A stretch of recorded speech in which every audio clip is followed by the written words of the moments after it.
afternoon. I'm Tonya Rouse, and welcome to Perfect Fit. This hour is all about getting you into your best shape. Today, we've got a special theme show where we're going to be dealing with sports injuries, sore backs, any nooks and crannies that you want to deal with. Joining me today to help you get into your best shape is Christopher Simpson and Dr. Carmen Stilo. Christopher is the owner and founder of Bodies by Design Fitness Studios in Vaughan, as well as a lifestyle coach, personal trainer, and a former all Mr. Natural Canada. I'm here now with Christopher Simpson from Bodies by Design. Christopher, let's talk about Bodies by Design. You're up in Vaughan. Tell me about your gym. We are. We're famous for personal training, more specifically small group personal training. It's a really interesting concept. It's called interactive personal training, and it uses a fusion concept where we're bringing elements of yoga, Pilates, even the most simple things like calisthenics and isometrics, and obviously free weights and dumbbells, which obviously is my passion with the bodybuilding background. And we put it all together, fuse it together, and long story short, toning bodies, reducing body fat, weight loss, the whole 9 yards. So you'll incorporate absolutely anything into a 1-hour training session? We do. Actually, the newest thing right now is kettlebell training. Kettlebells. I've seen those kettlebell before. training. Yeah. Yes, one of our trainers named Brian brought it into us. I didn't know what to think. Carmen, you may be familiar with kettlebell training. Yeah, it's ancient. I think it comes from the Eastern Bloc. And again, it was very strange to see the first time, but it's catching on. And before you know it, we're fusing it into our program, and it's part of us. And what will it do for a client? Strength mainly, and more specifically core strength. Core strength has been popularized right now for a good reason. It's burning more calories. It's focusing on your lower back, which in a lot of cases clients have weak backs, and it's also focusing on the mighty 6-pack, 8-pack, 1-pack, whatever you have at that point in time. But obviously, it's a very core-based program, and it's getting our clients results. And the viewers always have amazing questions for us here on Perfect Fit. So I want to ask, what is all natural Mr. Canada? What does that mean, and how are you tested? All natural means that, well, if I can say this on TV, I had to pee in a cup. Okay. And yes, you can say it on this show. I can say it. It's okay, right? So yes, urine testing, polygraph testing. How often and how much leading up to the event would you be tested? Every week, every 2 weeks? Well, unfortunately, we didn't have what the Olympic Committee has organized for their athletes, and we were only tested the day of the show, and sometimes it was random testing, sometimes it was the top 3 contestants. So in good faith, is that the hope that people will honor the all-natural approach? Let's face it, even Olympic athletes sometimes get caught, unfortunately. We tried to use the honor approach and tried to have a level playing field for athletes that did not want to take anabolic steroids and all the other garbage that's out there. And we were talking about big-time injuries. In the unfortunate case, if you slip and fall while you're running outside, I hesitate this time of year to go when it's icy and running. What do I do to prevent that from happening? I have a love and hate relationship with running.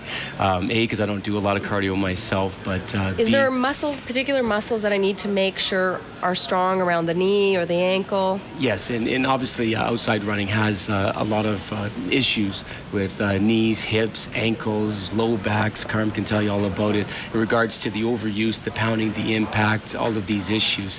I prefer our clients to come indoors, and if they want to go outdoors, you hit the nail on the head. They've got to strengthen. I believe it's called the VMO muscle, if I'm not mistaken.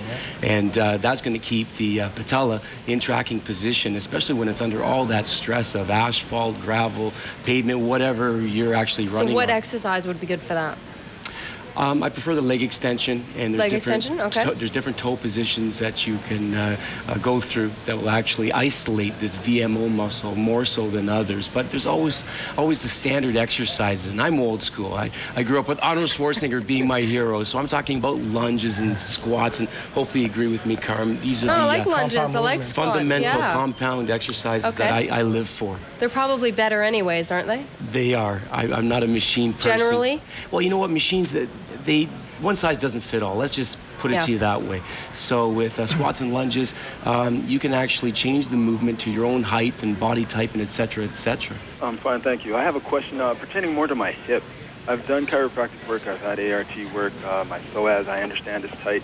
Pectineus is really high up, obviously in the groin area, and that hurts quite well. And after activity, I find my glute mid and med really hurt.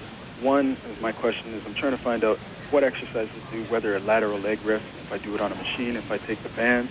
yoga and stretching, just trying to find out some direction. Any suggestions on exercises for that? Yes, TheraBand work. It seems to be the safest type of resistance training other than your own body weight, which, by the way, Aubrey, I do recommend. Isometrics, for example, your body weight holding in a still position against a fixed object.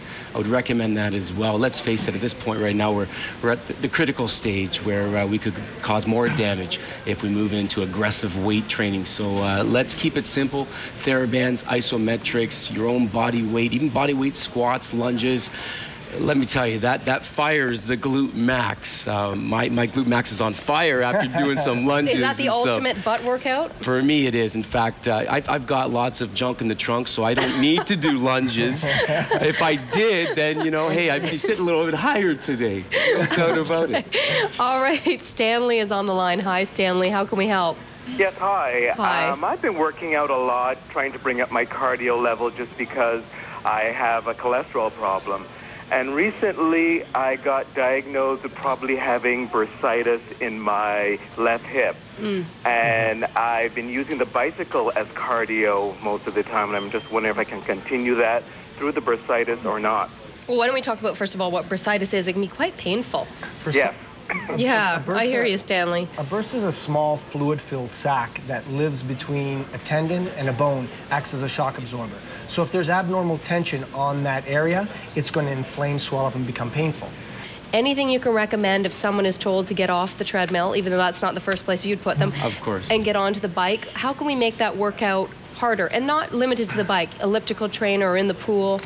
Again, the elliptical trainer. I think that it's a better option than a bike? It's the up and coming. It really is, because a lot of people, you know, with obesity and overweight on the rise in Canada, North America, a lot of people just can't take the impact that treadmills or even outside running, even walking for that matter, gives for them. So with that said, the elliptical, using a stride, almost like a cross-country skier and a stepper combined, reduces the range of motion, which is very important with people that have bursitis in the hip.